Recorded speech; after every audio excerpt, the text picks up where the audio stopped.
The Peter Do brand has only been around since 2018 and is now the biggest and most exciting fashion brand coming out of New York City. There's a lot to be admired about how the brand is run and their goals, as well as the breathtaking garments that they produce. The brand gives me a lot of hope for the future of fashion heading in the right direction. I actually have quite a lot to say about Peter Do in regards to the clothes and also how the brand is run.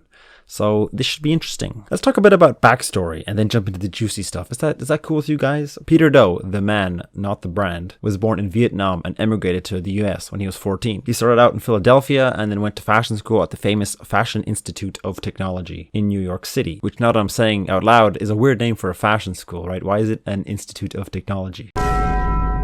I'm personally always curious about how students finance going to a prestigious fashion school and living in very expensive cities. Obviously, some students are just lucky and born into rich families, but I'm more interested in the designers who have emigrated, like Peter Do and Kiko Kostadinov, for example. For most of the big-named migrant designers that I've looked into, I'm sure they've worked and got money from their parents, but they also have worked incredibly hard at school and are rewarded with grants and awards. Peter Do apparently graduated in 2014, and I found this article where he was awarded a $10,000 grant in 2010, which would have been his first year. But then I listened to a podcast with him, and he said that he only joined FIT in second year. So the timeline is a bit messed up, but early on, he already had earned himself an impressive grant. Just before graduating, he then won the Graduates Award from the LVMH Prize for Young Fashion Designers competition, which came with another $10K and a one-year contract with an LVMH house of his choice.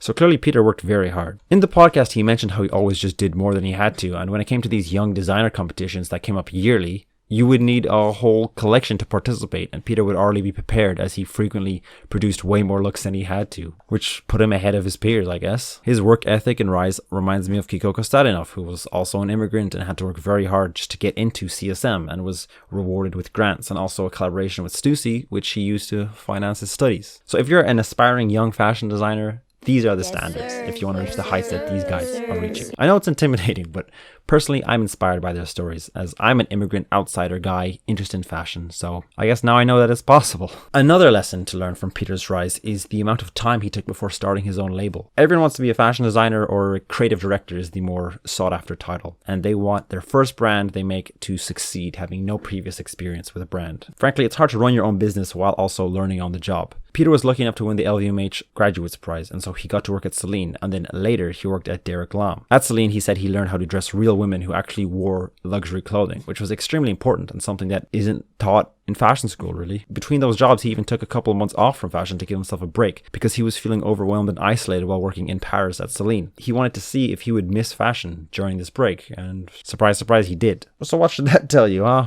Work hard, as long as you're comfortable, and don't overwork either. There, I've covered myself on both sides now. You're never going to get anything handed to you unless you grind for it. But also, it's okay to take time off, have a breather, pull your socks up, put your helmet back on, then get back in the game. Balance is key. During his time in and after school, he was also very active on Tumblr, where he created mood boards for inspiration before everyone started making their own mood boards on Instagram. I'll be straight up, I also had a mood board account on Instagram. Grew that baby to 1.9 thousand followers. I did that for nearly a year because I thought I was going to be the next Hidden.ny.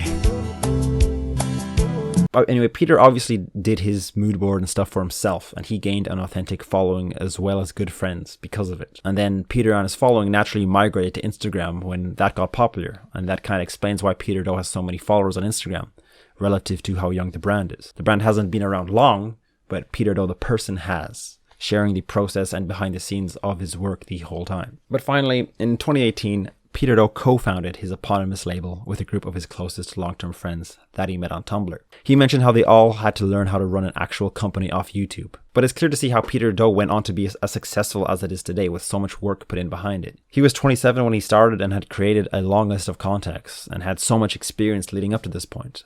Even though in the podcast he said that he was impatient and wanted to start his own brand ASAP, rather than work at various fashion houses. So patient is relative, I guess. To him, he wasn't that patient. One last thing I want to touch on quickly before we look at the clothing. I know you're foaming at the mouth to see me talk about some clothes. This is actually kind of clothing related. While in school, Peter developed his own material called Spacer. It's translucent and looks kind of like organza, but it's more rigid and keeps its shape, described to be similar as neoprene.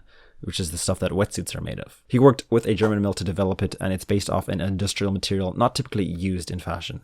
It's very cool, and he doesn't overuse it in his collections, which I appreciate. Speaking of collections, since starting in 2018, Peter Do has only had 9 shows, but has already created a strong house code with a strong following and customer base. I'm going to be honest, I have mixed feelings about the clothing. However, the brand is still young, and it has been steadily improving. Peter himself, in a recent interview I read, was humble in admitting that, yeah, the first couple collections weren't great. They were doing too much, but now they have more insight and data into what their customers like. So they're going in that direction, and I've come to really appreciate the recent collections a bit more. The brand only does 2 collections a year, and they like to make them connected. So each year, the fall-winter show is a continuation of the spring-summer shows, which means that various pattern pieces and shapes are reused, which also has to do with them not being able to afford new patterns and such as a young independent brand. If we take a look at the earlier collections, like their debut Spring-Summer 19 show, you can definitely see a lot of ideas with patterns, shapes, materials, and fabric manipulation. It's a lot, and not necessarily done poorly, just not done cohesively. Not saying that it's wrong to do a collection that doesn't work together. There's totally an idea there, but this doesn't look intentional, like that was the idea. Yeah, and when we look at later collections, you can definitely see certain ideas being dropped, like this Margiela-esque dyeing, and also these funky geometric patterns. What is carried on is the brand's application and adaptation of menswear ideas on women. I really like the brand's signature 4-piece suit, which I think consists of a blazer, waistcoat, pants, and pleated skirt. I say I think because I can't find a concrete example of it, although I've heard Peter refer to it. I would totally wear it, and I think it's a great progression for a suit. I think the brand's next collection after the debut was immediately a lot better, and they dropped the ideas that weren't working. The aesthetic that they're arriving at is like a modern interpretation of Phoebe Philo, who Peter worked under at Celine. And I would describe this aesthetic as like a subversive, conventional take on women's wear with a heavy emphasis on menswear principles. The Peter Do aesthetic, that is, not Phoebe Philo. And I want to stress that although it's mostly a clean look that they're going for, I wouldn't call it conservative. I feel like not showing as much skin doesn't mean you're conservative. And even in some looks, the chest is left open, and in these formal-ish looks, you do get flashes of more skin than usual for such a look. They come off very modern and subtly in your face. Okay, I'm done with the adjectives. I'll close my thesaurus. I just want to show off some of these spacer looks too. They have such a heavenly, eloquent glow to them. I can't imagine how they look like in real life. Probably out of this world. Get it? Spacer. And again, it's not overused. Unless you really looked into the brand or this material caught your eye, you probably wouldn't realize this material is unique to Peter Do. At least I didn't, but I can be a bit ignorant at times. This 1-button blazer as well, though. Oh, I love the shape. I would wear this. And a lot of guys do. These clothes do come off very androgynous because of the nature of them being menswear inspired. Sometimes in collections they throw in more casual looks, which just miss the mark for me. These looks from Spring Summer 22 look quite weird, even though I feel like it's not hard to get simple looks done well. It feels like they're trying a bit too hard to do something different with not much to work with. But then later on, they'll do a simple look again that matches the whole like tailored vision that they have much better. I think it's the t-shirts and hoodies that just don't cut it for me. They only just started up their menswear line, although as I said, the brand has always had on androgynous tendencies and roots. But I'll cut them some slack for their menswear debut. These fursuits with the back cutouts are incredible. Everything looks so neat and constructed so well. Again, I would love to have a Peter Do suit one day. But then later, you just have this, which is a terrible outfit, in my opinion, regardless of what gender is wearing it. Their knitwear tends to be good. I'll show some earlier examples of some good knitwear they had. But just this particular jumper hoodie silhouette, just everything here is just not my thing. So I find it a bit strange. Like the difficult, intricate tailoring is done amazingly, but then the more casual, streetwear elements, they fall a bit flat. Okay, one last pet peeve of mine, and this is a more general thing that I just want to share publicly. I really dislike when a designer incorporates the drafting process of making clothing into the finished clothing. What I mean by this is stuff like this, where the basting stitch of an unfinished garment is included. Don't get me wrong, I love a contrast stitch, I love a borrow stitch, but I don't like to see the basting stitch. Peter Do is not the only one guilty of this. Demna, for I think his graduate collection at Antwerp, did a whole collection in which the pattern on the clothing came from the various lines of measurement on the mannequin that you use to drape your fabric. I get it, it's a Margiela thing. Everyone loves Margiela and loves to reference Margiela. And when Margiela did it in Fall Winter 97, it was a novel idea, and also it was done more conceptually. Like looking at this, a couple of drops of rain and your outfit is ruined because the pattern paper stuck to your garment will be soggy. It's obviously not practical. I love the aesthetic of making clothing, like the behind the scenes stuff that happens in the studio. I love the photos that come out of that, and Peter Do shares a lot of photos like that on his Instagram, so it makes sense why he would want to incorporate that into his clothing. His whole existence on social media has him been showing his life and the behind the scenes. So it's fascinating. But I think that looks best and should stay on Instagram. It can be very pretty and cool, and I certainly feel that when I'm working with patterns and stuff. However, I don't think that aesthetic, that feeling translates to finished clothing well. I'm sorry. Anyway, I just had to get that off my chest. I've seen it too much recently, so it's been piling up. Thank you for listening. Back to Peter Do. I think I've said all I wanted about the clothes. I don't find there to be some grand narrative that permeates the brand. I think that Peter and his friends just have good taste and a good vision for fashion that fits into the rebellious yet well-kept woman archetype, familiar to the likes of Jill Sander or Phoebe Philo. The brand is like a modernization and progression of that. I forgot to mention that the brand likes to keep it functional. None of this fake pockets nonsense that women have to deal with, which I've always found ridiculous. But I think for me personally, the brand does lose some points because they lack that overall narrative. But it's fine. You know, they're not making a grand statement or evoking particularly strong emotions in me, but they're making really good high quality clothes for a certain customer. And that's fashion in its truest form, I guess. And I can appreciate that. I think the lack of references makes it difficult to relate these clothes to tangible things, which is important to me, but not to everyone. For most people, clothes are just clothes.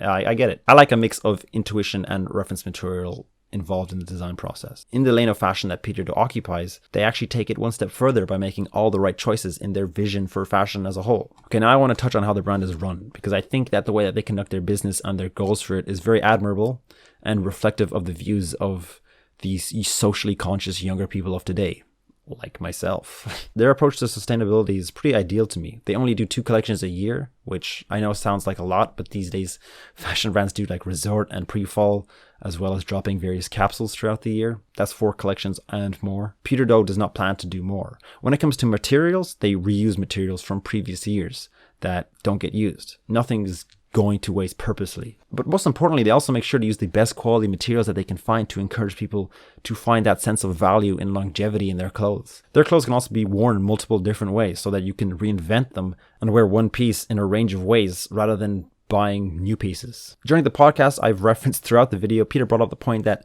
the younger generation of today never grew up caring about their clothes and quality like generations before them. So he wants to teach the next generation buying his clothes to regain that sense, which I think is slowly happening. I know most people won't be able to afford or ever see a Peter Do piece in real life, but at least he's bringing that quality to luxury, because even in the last decade, the quality of luxury has equally gone down. As a modern brand, I think you have to be as environmentally conscious as you can, but you shouldn't let that diminish the art of your vision, because that's what people buy into first. Not into the fact that you're sustainable, but into your clothes. So Peter Do doesn't overly advertise their environmental concerns or what they do, because that genuinely doesn't interest most people, unfortunately, myself included. I would rather buy less but cool clothing that I love than have the ability to get more but sustainable clothing. Also, Peter's long-term goals for his brand isn't to make it as big and as profitable as possible, but rather he has his home and community of New York in mind. I know New York is like one of the fashion capitals, but then why does Peter Do have to have his clothes made in the ateliers of Italy? Those facilities don't exist in New York anymore. And he said how he would love to create an atelier similar to the one he experienced in Celine. He wants it to be a place where world-class garments are made and people can come to learn fashion trades